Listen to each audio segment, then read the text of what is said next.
মই আব্দুল হান্নান তোমালোকে চাই আছা লাৰ্ণিং আসাম 2M আজিৰ এই ভিডিঅ'টোত আলোচনা কৰিম দশম শ্ৰেণীৰ অধ্যায় নম্বৰ 14 পৰিসংখ্যা নামৰ পাঠটি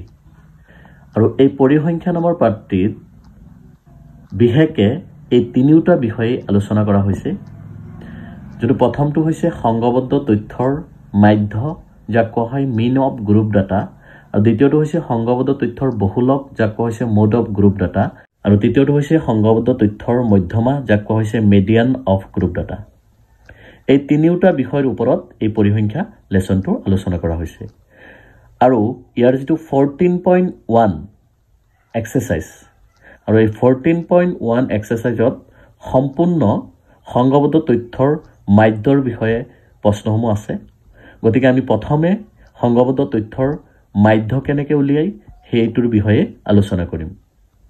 গতিকে আমি 14.1 এক্সাৰসাইজটো আৰম্ভ কৰাৰ আগত আৰু কিছুমান কথা আমি জানিব লগা আছে তো আহাচোন আমি সেইবোৰলৈ আগবাঢ়ি যাওঁ সোৱা তোমালোকে ইয়াত দেখা পাইছা মাধ্য মানে হ'ল সংগবদ্ধ তথ্যৰ মাধ্য মই শৰ্টকে লিখিছো আৰু মাধ্য উলোৱাৰ কাৰণে আকৌ আমাক তিনিটা পদ্ধতি দিছে এই তিনিটা পদ্ধতি ব্যৱহাৰ কৰি আমি শুদ্ধ উত্তৰটো পাম কিন্তু আমি বুজিব লাগিব যে কোনটো পদ্ধতি ব্যৱহাৰ কৰিলে আমাৰ কাৰণে সুইটেবল হ'ব মানে আমাক যেটো প্ৰশ্ন দিব সেই প্ৰশ্নটোত ইয়াৰ পৰা কোনটো পদ্ধতি ব্যৱহাৰ কৰিলে আমাৰ কাৰণে সহজ হ'ব হেতু চাই আমি ইয়াৰ পৰা পদ্ধতিটো ব্যৱহাৰ কৰিম মনত ৰাখিবা যদি আমাক মেনশন কৰি নিদিয়ে অৰ্থাৎ প্ৰত্যক্ষ পদ্ধতি ব্যৱহাৰ কৰি সমাধান কৰা বুলি কৈ নিদিয়ে বা বিবেচিত মাধ্য পদ্ধতি ব্যৱহাৰ কৰি সমাধানটো কৰা বুলি কৈ নিদিয়ে বা ঢাপ বিচ্যুতি পদ্ধতি ব্যৱহাৰ কৰি মাধ্য উলোৱা বুলি কৈ নিদিয়ে তেতিয়াহলে আমি ইয়াৰ পৰা যোনটো আমাৰ কাৰণে সুইটেবল হয় হেতু পদ্ধতি আমি ব্যৱহাৰ কৰিম আৰু যদি মেনশন কৰি দিয়ে তেতিয়াতো আমি মেনশন কৰি দিয়া পদ্ধতিটোই ব্যৱহাৰ কৰিম গতিকে সোৱা এই তিনিটা পদ্ধতি ব্যৱহাৰ কৰি আমি মাধ্য উলিয়াব পাৰো আৰু 14.1 ত গোটেই কিটা কোৱেশ্চন এই মাধ্য উলোৱাৰ ওপৰতে আছে গতিকে আমি 14.1 টো যদি আমি সম্পূৰ্ণকে সমাধান কৰো তেতিয়াহলে আমাৰ এই মাধ্যটো ক্লিয়াৰ হ'ব আৰু আমি ইয়াত থকা তিনিটা নিয়মত আমি 14.1 ৰ সমাধান কিটা কৰিম গতিকে আহা আমি 14.1 লৈ আগবাঢ়ি যাওঁ তো সোৱা তোমালোকে দেখা পাইছা 14.1 আৰু 14.1 ৰ এক নম্বৰ প্ৰশ্নটো দিয়া আছে যে এডল ছাত্ৰই তেওঁলোকৰ পৰিৱেশ সজাগতা কাৰ্যসূচীৰ অংশ হিচাপে এটা অঞ্চলৰ 20টা ঘৰত থকা উদ্ভিদৰ তথ্যভিত্তিক অধ্যয়ন তলত দেখুওৱা তথ্যসমূহ সংগ্ৰহিত কৰিলে প্ৰতিটো ঘৰত থকা উদ্ভিদৰ মাধ্য উলিওৱা তো আমাক কি ওলাব দিছে মাধ্য ওলাব দিছে সো ইয়াত দিছে উদ্ভিদৰ সংখ্যা আৰু ঘৰৰ সংখ্যা এই উদ্ভিদৰ সংখ্যাটোক একচুয়ালি শ্ৰেণী অন্তৰাল বুলি কয় আৰু ঘৰৰ সংখ্যাটোক কয় বাৰংবাৰতা এতিয়া শ্ৰেণী অন্তৰালত দিছে তোমালোক সোৱা 0 ৰ পৰা 2 2 ৰ পৰা 4 4 ৰ পৰা 6 6 ৰ পৰা 8 8 ৰ পৰা 10 10 ৰ পৰা 12 আৰু 12 ৰ পৰা 14 এনেকৈ ঘৰৰ সংখ্যা দিছে 1 2 1 5 6 2 3 এটা উদ্ভিদৰ সংখ্যা মানে মই তোমালোক কৈছো নহয় উদ্ভিদৰ সংখ্যা মানে হল শ্ৰেণী অন্তৰাল আৰু ঘৰৰ সংখ্যা মানে বাৰংবাৰতা বা তোমালোকে যেতিয়া সমাধানটো কৰিবা তাত উদ্ভিদৰ সংখ্যা বুলিও লিখিব পাৰা বা শ্ৰেণী অন্তৰাল বুলিও লিখিব পাৰিবা বা ইয়াত ঘৰৰ সংখ্যা যত দিছে এটো বাৰংবাৰতা বুলিও লিখিব পাৰিবা বা ঘৰৰ সংখ্যা বুলিও লিখিব পাৰিবা বেছি ভাল যেটো প্ৰশ্নত দিয়া থাকিব তোমালোকে হেতুৱে লিখিবা আৰু লগতে কৈছে যে তোমালোকে মাধ্য উলিয়াবলৈ কোনটো পদ্ধতি ব্যৱহাৰ কৰিবা আৰু কিয় তাৰ মানে ইয়া যে মাধ্যটো ওলাব দিছে তোমালোকে কোনটো পদ্ধতি ব্যৱহাৰ কৰিছা আৰু কিয় সেই পদ্ধতিটো ব্যৱহাৰ কৰিছা হেতু আমাক উল্লেখ কৰিব দিছে গতিকে আহাচোন আমি ইয়াৰ সমাধানটো কৰো সোৱা তোমালোকে ইয়াত দেখা পাইছা অনুশীলনী 14.1 আৰু 14.1 ৰ কোৱেশ্চন নম্বৰ 1 টোৰ আমি সমাধান লিখিছো আৰু প্ৰথমে মই লিখি লৈছো যেহেতু উদ্ভিদৰ সংখ্যা আৰু ঘৰৰ সংখ্যাবোৰ সৰু গতিকে প্ৰত্যক্ষ পদ্ধতি ব্যৱহাৰ কৰিম তোমালোকক অলপ আগত মই তিনিটা পদ্ধতি দেখাইছিলো প্ৰথমটো হল প্ৰত্যক্ষ পদ্ধতি আৰু এটা আছিল বিবেচিত মাধ্য পদ্ধতি আৰু এটা আছিল ঢাপ বিচ্যুতি পদ্ধতি গতিকে ইয়াৰ প্ৰথমটো পদ্ধতি আমি এতিয়া ব্যৱহাৰ কৰিম যাক কোৱা হয় প্ৰত্যক্ষ পদ্ধতি আৰু যেহেতু এইটো প্ৰশ্নত সুধিছিল যে তোমালোকে কোনটো পদ্ধতি ব্যৱহাৰ কৰিবা মাধ্য ওলাবলৈ আৰু কিয় হেতু কাৰণে মই প্ৰথমে লিখি লৈছো যে যেহেতু উদ্ভিদৰ সংখ্যা আৰু ঘৰৰ সংখ্যাবোৰ সৰু গতিকে প্ৰত্যক্ষ পদ্ধতি ব্যৱহাৰ কৰিম আৰু ছাত্ৰ ছাত্ৰীসকল তোমালোকে মনোযোগ দি চাবা এই ভিডিঅ'টো যেহেতু এই পদ্ধতিটোই হ'ল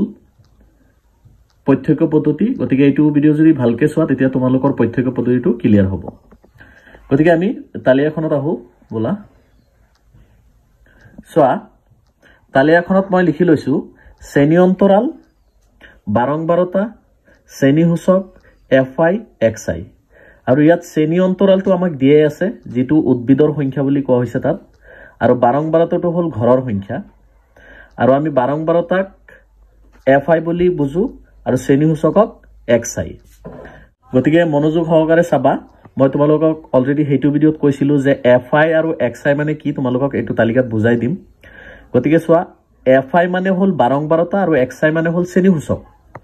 আৰু এই শ্ৰেণী সূচকটো তোমালোকে প্ৰত্যক্ষ পদ্ধতি বিবেচিত মাধ্য বা ঢাপ বিচ্যুতি পদ্ধতি হওক এই তিনিওটা পদ্ধতিত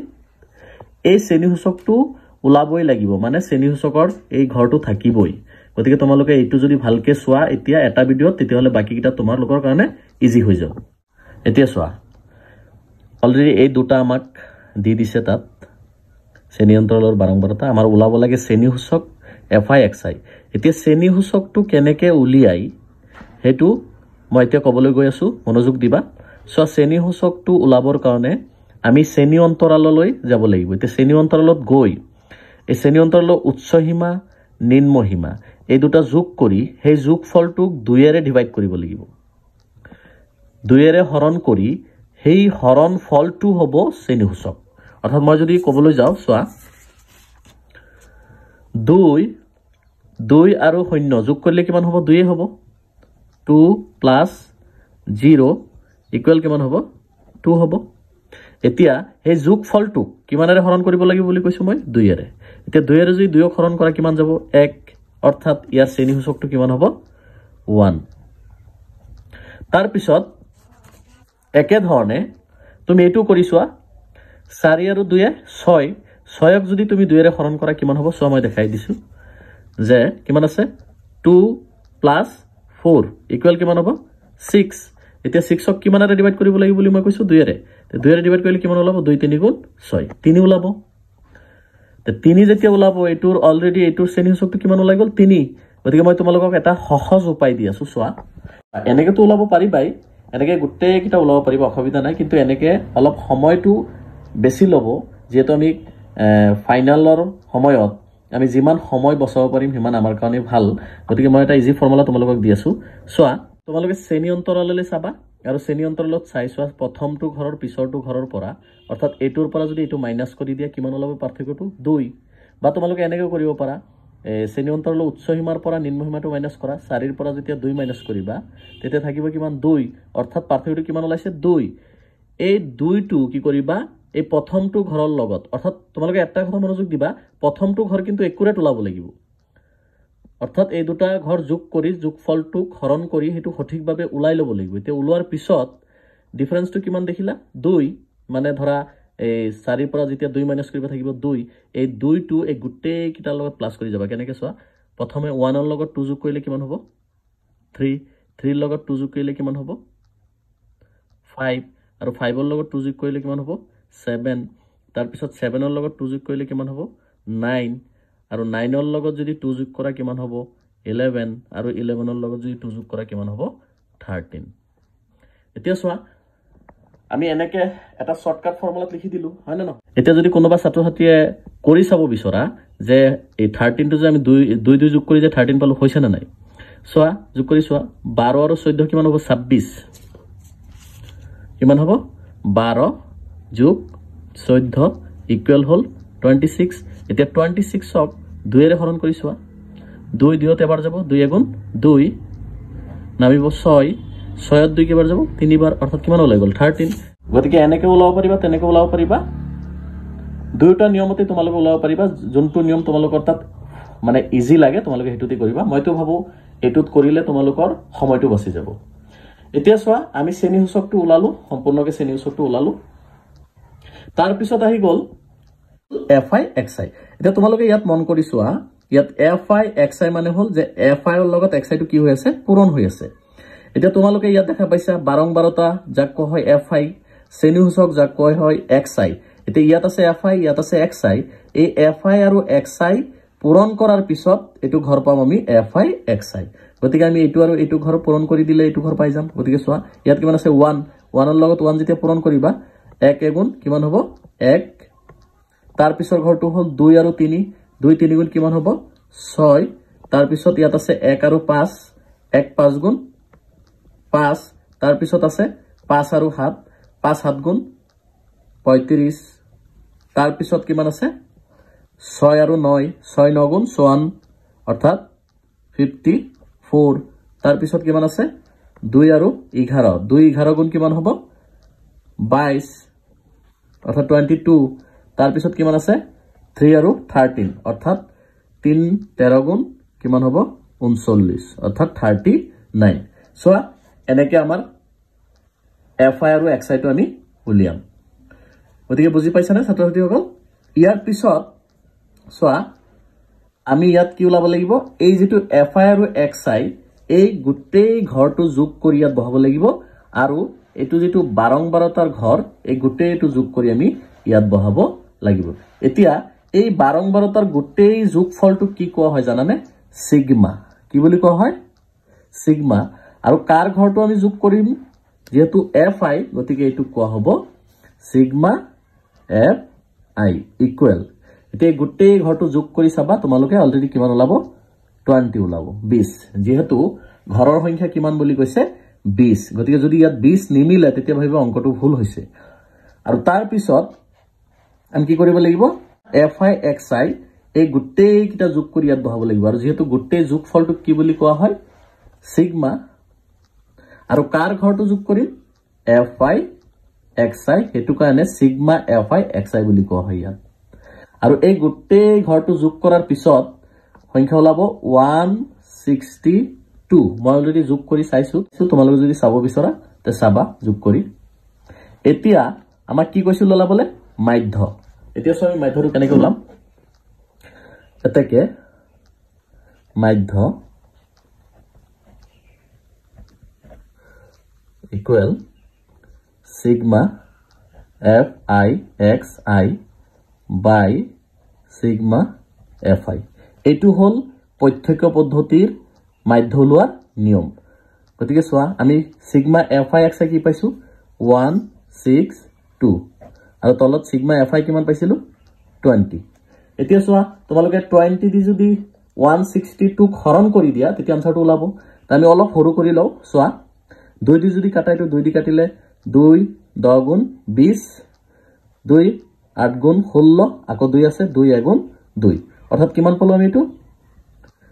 81/10 এতিয়া আকৌ আমি এটো কি কৰিব পাৰো 81 ক 10 দি হৰণ কৰিব পাৰো হয় না নহয় গতিকে আৰু এটা ইজি ফৰ্মুলা আছে মই কৈ আছো তোমালোকক তো প্ৰথমে মই হৰণ কৰি দেখাই দি আছো 10 দি 81 ক হৰণ কৰিব লাগে তো মই ইয়াত কৰি দিছো 81 ক কিমান দি হৰণ কৰিব লাগে 10 দি হৰণ কৰিলে 10 81 ক কেবাৰ যাব 10 8 গুণ 80 নাইব কিমান 1 এতিয়া 1 আৰু 10 না যায় গতিকে আমি কি বহাম দশমিক দিয়াৰ পিছে ইয়াত কি বহিব এটা শূন্য বহি যাব এতিয়া ইয়াতো 10 ইয়াতো 10 10 কেবাৰ যাব এবাৰ গতিকে 10 গুণ 10 থাকি গল 0 এতিয়া কিমান ওলালে 8.1 গতিকে ইয়াৰ আনসাৰটো আমি কিমান পালো 8.1 এতিয়া মনত ৰাখিবা তোমালোকে এনেকে যদি তলত যদি তোমালোকে কেতিয়াবা 10 পোৱা গতিকে 1 ৰ পিছফালে কেইটা শূন্য আছে এটা গতিকে তোমালোকে ওপৰত এটা ঘৰ এৰিয়াটা দশমিক দি দিবা তেতিয়া আনসাৰটো ওলাই যাব কিন্তু মই তোমালোকক অলৰেডি ইয়াত হৰণ কৰি দেখাইছো গতিকে আনসাৰটো কিমান ওলাল 8.1 গতিকে ছাত্ৰছাত্ৰীসকল আজি এই ভিডিওটোত এখিনি আছিল ইয়াৰ পৰৱৰ্তী ভিডিওত আমি কোৱেশ্চন নম্বৰ 2 ৰ পৰা আলোচনা কৰিম যদি ভিডিওটো চাই ভাল পাইছা তেতিয়া হলে চেনেলটো সাবস্ক্ৰাইব আৰু লগতে থকা বেল আইকনটো বজাই দিবা যাতে মোৰ নতুন ভিডিও সকলো আগত চাব পাৰা